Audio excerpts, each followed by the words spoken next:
Pour choisir un chien, tu préfères l'acheter ou l'adopter? Un animal n'est pas un objet, ne l'achetez pas, adoptez-le. Ce slogan utilisé par la SPA de Paris au début des années 2000 a pris un sacré coup de vieux depuis la révolution numérique.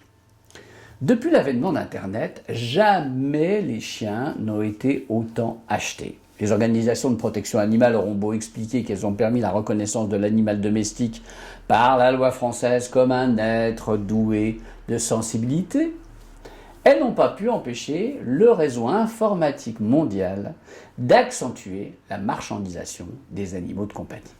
En matière de chiens, la grande gagnante de la révolution numérique est, tadam, la Société Centrale Canine. Elle faisait vendre péniblement 52 000 chiots de race en 1972, alors qu'il y avait presque 11 millions de chiens à l'époque.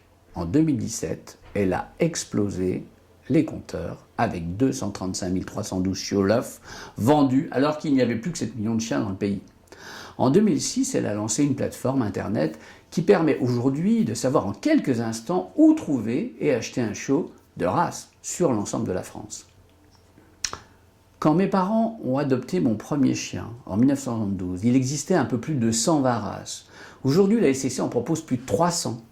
À l'époque, les bergers blancs, les Jack Russell, les bergers australiens, les canets corso et bien d'autres races actuelles étaient totalement inconnus. Et pour ce qui est des races déjà reconnues à l'époque, l'ascension a été fulgurante. En 1972, 179 chiots bulldog français étaient vendus par les éleveurs certifiés par la SCC. C'est 6508 en 2016. 5 Shiba Inu, par exemple, étaient vendus en 1972, 93 en 1999 et 1086 en 2017. Autre exemple, 124 Staffordshire Bull Terrier étaient vendus en 1999, 83 fois plus en 2017, soit plus de 10 000 chiots Staffy. Et pendant que les éleveurs de la Société Centrale Canine font un carton, les refuges peinent à faire des adoptions. C'est ce que nous verrons dans une prochaine question.